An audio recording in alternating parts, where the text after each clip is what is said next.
brought to you by Chandigarh University Uttar Pradesh campus. Scholarship से सपने की नई राह देने वाली चंडीगढ़ यूनिवर्सिटी अब उत्तर प्रदेश कैंपस में भी बिखेरेगी उम्मीदों की रोशनी, क्योंकि हमने भारत से सीखा है। मुख्यमंत्री योगी आदित्यनाथ और ब्रजभूषण शरण सिंह के बीच रिश्तों में तल्खी तो सभी जानते हैं, लेकिन क्या गिले शिकवे दूर हो गए? गिले शिकवे थे तो उसकी वजह क्या थी और क्यों 55 मिनट की मुलाकात में ही ये तमाम गिले शिकवे खत्म हो गए? आखिर कौन सी वो शिकायत थी जिसे लेकर ब्रजभूषण शरण सिंह आखिरकार मुख्यमंत्री योगी आदित्यनाथ से मिले थे? हम आज ये समझेंगे। इसके अलावा ब्रजभूषण शरण सिंह के बेटे प्रतीक मंत्रिमंडल में जाने की तैयारी कर रहे हैं। क्या कहा है ब्रजभूषण शरण सिंह ने? और प्रतीक क्या मुख्यमंत्री योगी आदित्यनाथ के बाद अब केशव प्रसाद मौर्य से भी मिल रहे हैं? कहीं इस पूरे मुलाकात के पीछे बेटे का मंत्री पद तो नहीं है? ये खबरें आज का यूपी में। नमस्कार, मैं हूं कुमार अभिषेक, आप देख रहे हैं यूपी तक। हम हाजिर हैं अपना न्यूज शो आज का यूपी लेकर। तो ब्रजभूषण शरण सिंह और योगी आदित्यनाथ मुख्यमंत्री के बीच सब कुछ ठीक ठाक हो गया, ये दावा अब ब्रजभूषण शरण सिंह कर रहे हैं। ये मुलाकात 55 मिनट की थी, एक दिन पहले की ये मुलाकात है, लेकिन गिले शिकवे दूर हो गए। तो गिले शिकवे थे क्या? दरअसल 3 साल पहले जब तक ब्रजभूषण शरण सिंह पर पहलवानों के यौन उत्पीड़न का आरोप नहीं लगा था, तब मुख्यमंत्री योगी आदित्यनाथ की एक बड़ी सभा ब्रजभूषण शरण सिंह के इलाके में प्लान की गई थी। मुख्यमंत्री ने हामी भर दी थी, चारों तरफ पोस्टर लग गए थे, लेकिन अचानक से वो मीटिंग, वो सभा कैंसिल कर दी गई। और वो दिन था और कल का दिन, यानी जब ब्रजभूषण शरण सिंह मुख्यमंत्री योगी आदित्यनाथ से मिलने पहुंचे थे। दोनों के बीच की कोई बातचीत नहीं, दोनों के बीच के रिश्ते बिल्कुल नहीं के बराबर थे। न तो कभी फोन पे बातचीत हुई, न कभी मुलाकात हुई, न कभी कोई दुआ सलाम।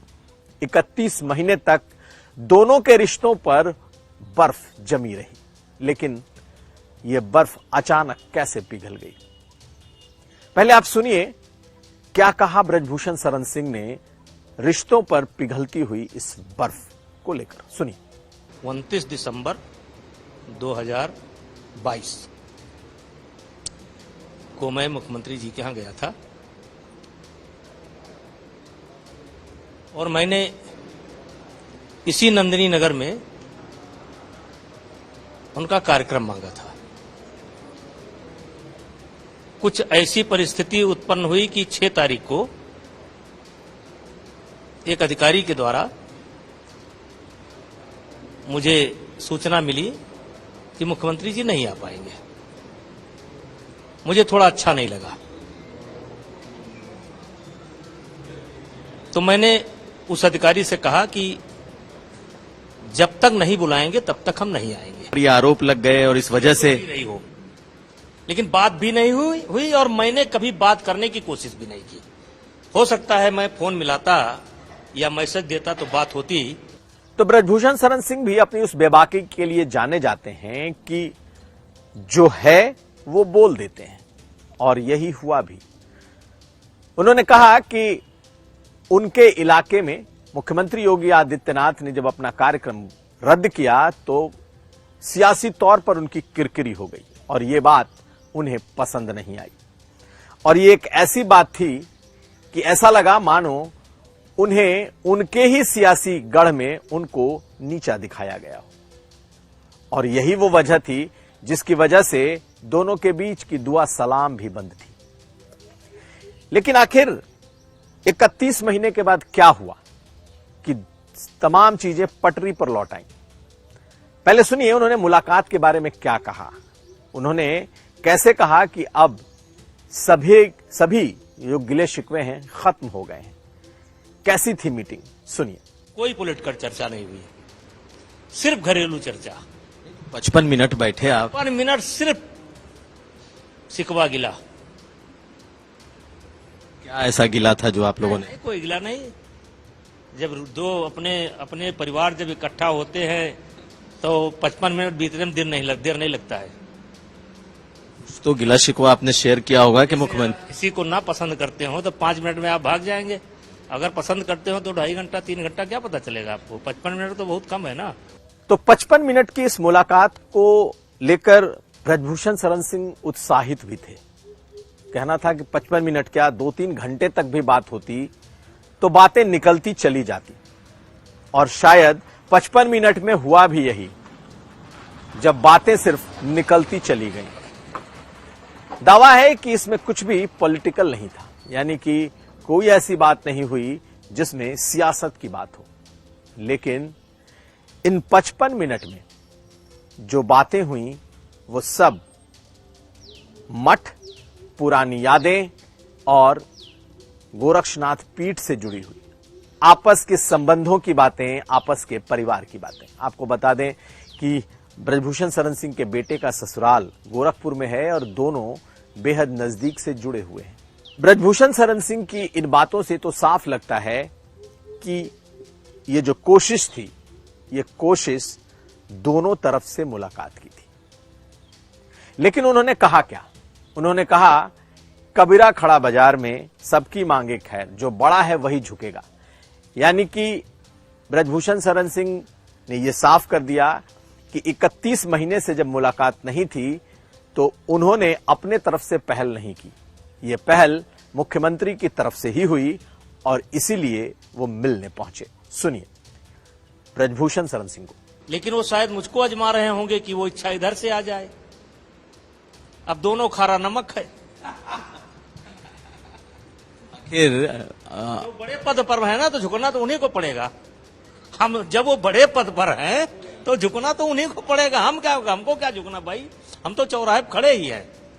कबीरा खड़ा बाजार में सबकी मांगे खैर, ना काहू से दोस्ती ना काहू से बैर। हम तो खाली हैं ना, अब तो जो बड़े हैं उन्हीं को झुकना पड़ेगा ना।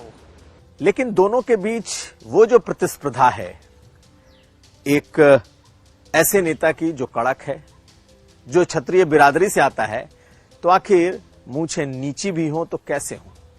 और इसी बात पर उन्होंने ये कह दिया कि दोनों खरा नमक हैं, और इस बात को एक्सेप्ट भी कर लिया कि दोनों के अहम की ये कहीं ना कहीं लड़ाई थी, दोनों की ईगो की लड़ाई थी। और इस ईगो को कम होने में, कहीं ना कहीं उस अहम को कम होने में कई महीनों का वक्त लगा। और इस ईगो को धीरे धीरे खत्म होने में परिवार ने बड़ी भूमिका निभाई। यानी कि उनके बेटे, उनके पोते, उनके परिवार के दूसरे लोग मुख्यमंत्री योगी आदित्यनाथ से मिलते रहे। वो ब्रजभूषण शरण सिंह का हालचाल पूछते रहे, लेकिन न तो इन्होंने कभी कहा कि मैं मिलना चाहता हूं, ना ही मुख्यमंत्री योगी आदित्यनाथ ने कहा कि मैं मिलना चाहता हूं या मैं आता हूं या उन्हें यहां लाइए। इसी में पिछले 6-8 महीने गुजर गए। लेकिन कहा यह जा रहा है कि दिल्ली से हुई मुलाकात के बाद ये जिसे कहते हैं फ्रेज के तौर पर कि आइस ब्रेक होना, ये आइस ब्रेक हुआ। और पहल, जैसा कि दावा है ब्रजभूषण शरण सिंह का, कि मुख्यमंत्री की तरफ से हुई और उन्होंने उसका सम्मान किया। तो देखिए इस पीछे की जो इस मुलाकात के पीछे की जो बातचीत है वो क्या थी। लेकिन एक बड़ा सवाल यह भी कि क्या सचमुच 55 मिनट में सिर्फ और सिर्फ संबंधों की बातें हुई, पुरानी यादें ताजा की गईं, मठ और पारिवारिक रिश्तों पर चर्चा हुई, या सियासत की भी चर्चा हुई?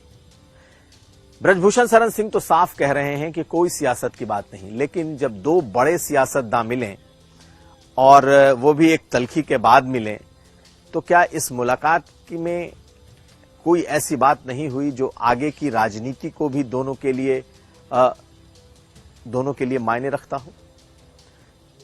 चर्चा यह है कि कहीं ना कहीं अब चूंकि आने वाले वक्त में जल्द ही कैबिनेट का विस्तार होने वाला है, और कैबिनेट विस्तार में ब्रजभूषण शरण सिंह निश्चित तौर पर चाहते होंगे कि उनके बेटे प्रतीक को भी इसमें लिया जाए। उन्होंने कहा, नहीं कहा, इस पर चर्चा हुई, नहीं हुई, ये तो कोई नहीं जानता। हालांकि इस बात से डिनाई भी ब्रजभूषण शरण सिंह कर रहे हैं। लेकिन जब बेटे के मंत्री बनने के सवाल पर उनसे यूपी तक ने पूछा तो उन्होंने कहा कि बेटा अभी सीरियस नहीं है, जब वक्त आएगा तो मंत्री भी बन जाएगा। सुनिए बेटे के मंत्री बनने को लेकर कहा क्या है। और कई ऐसे हैं जिनको मैंने विधायक बनाया। तो ये भी तो चर्चा है कि कई ऐसे हैं जो मैंने जिनको मंत्री बनाया, मंत्री भी बनाया, कैबिनेट भी रहे, राज भी रहे। तो जब मुझसे कोई कहता है कि आप मंत्री बनोगे तो ऐसा लगता है कि वो मुझको गाली दे रहा है। कुमार अभिषेक जी, उस दौर से हम आगे निकल चुके हैं। और सवाल है कि आप चाहेंगे कि आपके बेटे प्रतीक मंत्रिमंडल में आए, क्योंकि कहा यह जा रहा है कि मंत्रिमंडल में भी बदलाव। अब प्रतीक मेहनत करें, अभी उतना सीरियस नहीं जितना सीरियस होना चाहिए। मैं साफ बात कहता हूं, जितना सीरियस उनको होना चाहिए सीरियस नहीं है। मेहनत करें, मंत्री बन जाएंगे। बेटा मंत्री बने ना बने, लेकिन ब्रजभूषण शरण सिंह इस सरकार के मंत्रियों पर खासे नाराज हैं। उनका कहना है कि ऐसे ऐसे मंत्री बने बैठे हैं जो सिर्फ अपनी किस्मत की खा रहे हैं। निर्दलीय लड़े तो 5 वोट न मिले, लेकिन वक्त है और किस्मत है तो ऐसे नकारे मंत्रियों की फौज योगी मंत्रिमंडल में बैठी हुई है। हटेंगे या नहीं हटेंगे, हटाए जाने चाहिए या नहीं हटाए जाने चाहिए, इस पर उनका कोई विचार नहीं है। लेकिन उन्होंने एक तरीके से इस मंत्रिमंडल पर तो खूब सवाल उठाए हैं और खूब गरजे हैं। क्या कहा है, सुनिए ब्रजभूषण शरण सिंह को। तमाम चीजें देख करके ये लोग मंत्री बनाते हैं। ऐसे ऐसे मंत्री बन गए हैं जिनको जनता देखना नहीं चाहती, वो मंत्री हैं। जिनको जनता देखना नहीं चाहती है, केवल पार्टी के नाम पर जीत करके गए हैं।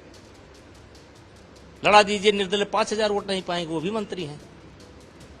लेकिन अब उनका भाग्य साथ दे रहा है, उनका समीकरण बैठा हुआ तो मंत्री हैं। और आखिर में इस मुलाकात ने इतना तो कर दिया कि अब इस इलाके की सियासत, अगर मुख्यमंत्री योगी आदित्यनाथ के साथ ब्रजभूषण शरण सिंह खड़े हो गए तो इस इलाके की सियासत जरूर बदलेगी। हालांकि वो कहते हैं कि वो इतने बड़े नहीं हैं कि उनके आने से कोई बहुत फर्क पड़ेगा, लेकिन ये जरूर है कि आसपास के कई जिलों में उनका प्रभाव है। और अगर मुख्यमंत्री योगी आदित्यनाथ के साथ दोबारा से उसी तरीके से ब्रजभूषण शरण सिंह खड़े होते हैं तो निश्चित तौर पर इसका असर पड़ेगा। लेकिन एक बड़ी बात यह कि इस मुलाकात के 24 घंटे से ज्यादा हो चुके हैं और इस वक्त जब तक मैं वीडियो बना रहा हूं तब तक उस मुलाकात की कोई तस्वीर सामने नहीं आई है। तो ब्रजभूषण शरण सिंह दावा चाहे जितना कर लें इस मुलाकात को लेकर, मुख्यमंत्री योगी आदित्यनाथ की तरफ से अभी तक आधिकारिक तौर पर इस मुलाकात को लेकर कुछ भी नहीं है। देखना है कि आखिर इस मुलाकात के आफ्टर इफेक्ट्स होते क्या हैं। तो ये था आज का यूपी। हम कल फिर हाजिर होंगे। आप हमें दीजिए इजाजत। देखते रहिए यूपी तक।